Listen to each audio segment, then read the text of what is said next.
সালামু আলাইকুম রহমতুল্লাহ বারকাত। আসুন আমরা জেনে নেই কোন মাসে বিবাহ করা সুন্নাত।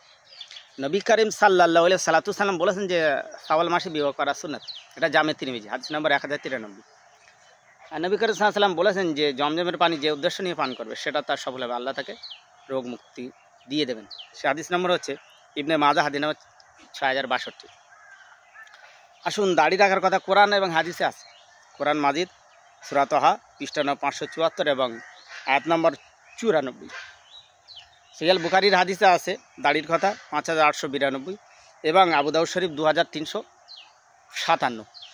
এবারে আমরা দেখি যে অবশ্যই কোরআন হাদিসকে অগ্রাধিকার দিয়ে যদি আমরা কাজ করি বরকত আলাদা, এবং অবশ্যই রসুলকে মান্যতা দেওয়া হচ্ছে এবং আল্লাহ রসুলকে মান্যতা দেওয়া হচ্ছে, তখনই আমরা আশিখানে রসুল আমরা নিজেদেরকে দাবিদার হিসাবে পেশ করতে পারবো, অন্যথায় নয়। কোরআন হাদিসের বাইরে আমল করে কখনোই আশিখানে রসুল হওয়া যায় না, বাউল শিল্পী হওয়া যায় অবশ্য। তো আসুন আমরা জেনে নেই যে অনেকে শুক্রবারের দিন ছাদ দেন ঘরের, সে নামাজও পড়ে না, আবার এদিকে দুই রকম নিষেধ কাজ একসঙ্গে। আসুন কী বারের দিন সুতো ফেলবেন, ছাদ দেবেন জেনে নিন। একদিন হযরত আবি হুরায়রা রাদিয়াল্লাহু তাআলা আনহু থেকে বর্ণিত একটা হাদিস আছে যে নবী করিম সাল্লাল্লাহু আলাইহি ওয়াসাল্লাম আল্লাহ পাক এই আসমান জমিন সবগুলো কি কি দিনে সৃষ্টি করেছেন তিনি সেটা বর্ণনা করেছেন।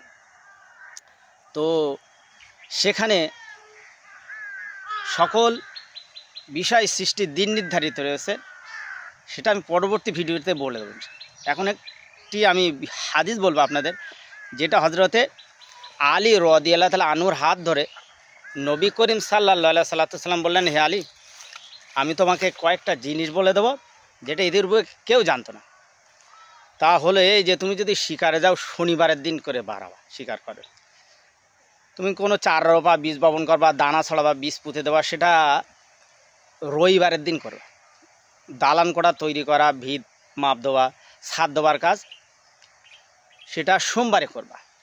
মঙ্গলবারে নখ চুল দাড়ি এগুলো কাটা বা খৌরো করা বা নেড়া হওয়া, নখ কাটা, দাড়ি কামানো, মাথা কামানো ইত্যাদি যে কাজগুলো এগুলো মঙ্গলবারে করবা। বুধবারের দিন থেকে দাওয়াই খাবা, ওষুধ। বৃহস্পতিবার দিন দোয়া খায়ের করবা। শুক্রবারের দিন বিয়ে শাদী, স্বামী স্ত্রী মেলামেশা মুআজামাত এবং বিয়ে করবা। এখানে আমরা পাচ্ছি মঙ্গলবারের দিন নেড়া হওয়া, নখ চুল দাড়ি কাটা। প্রকাশ থাকে যে ইসলামী কেতাবে, আমি একটা কেতাবে দেখেছি, ইসলামী ফেকার কেতাবে, আপনারা বুধবারের দিন নখ চুল দাড়ি কাটবে না, প্যারালাইসিস হওয়ার সম্ভাবনা থাকে। আর আপনারা ঘরের ছাদ দেবেন সোমবারের দিন, ঘরে ভিত মাপ দেবেন সোমবারের দিন, এটাই হাদিস। এবং বিয়েটা আপনারা শুক্রবারের দিন ফেলবেন। এবং রাসূল সাল্লাল্লাহু হাদিস শরীফের ভিতরেও বলেছেন, হাদিসের ফেকা বলছি আমি, যে দিনের বিয়ে হচ্ছে রাতের বিয়েতে আরও বেশি কল্যাণকর, বরকত। এটা মুসলিম না মানে, আমরা মুসলিম হয়ে মানি না, আমরা সব দিনের বেলা ফেলি। দিনের চেয়ে রাতের বিবাহতে বরকত বেশি, রাসূল সাল্লাল্লাহু বলেছেন। আর অবশ্যই আমাদের মুসলিমদের ভিতরে একটা থাকা উচিত যে আমরা 3 লাখ 4 লাখ 5 লাখ টাকা কাবিন নামা করি, কিন্তু আমরা দেনমোর ধারে রাখি, দেনমোর কিন্তু মা পাবে না। আর ওই অবস্থায় মিলামেশা করলে জেনার গোনা হবে। কিয়ামতের দিন আপনার স্ত্রী কিন্তু জেনাকারীদের কাতারে আল্লাহ দাঁড় করবে। অবশ্যই দেনমোরটা আপনার পরিশোধের ভিতরে রাখবেন, 3000 5000 বা 10,000-এর ভিতরে রাখবেন। আর সেটা নগদ দেওয়ার চেষ্টা করবেন, ধার হয় না। ওই একদিন স্ত্রীর ঝগড়া হবে, উল্টো পাল্টা গাড্ডা গরুম ঝগড়া হবে, দেখবেন ও বলে ফেলবে, দেন মোহরের টাকা আমি বুঝে নেবো।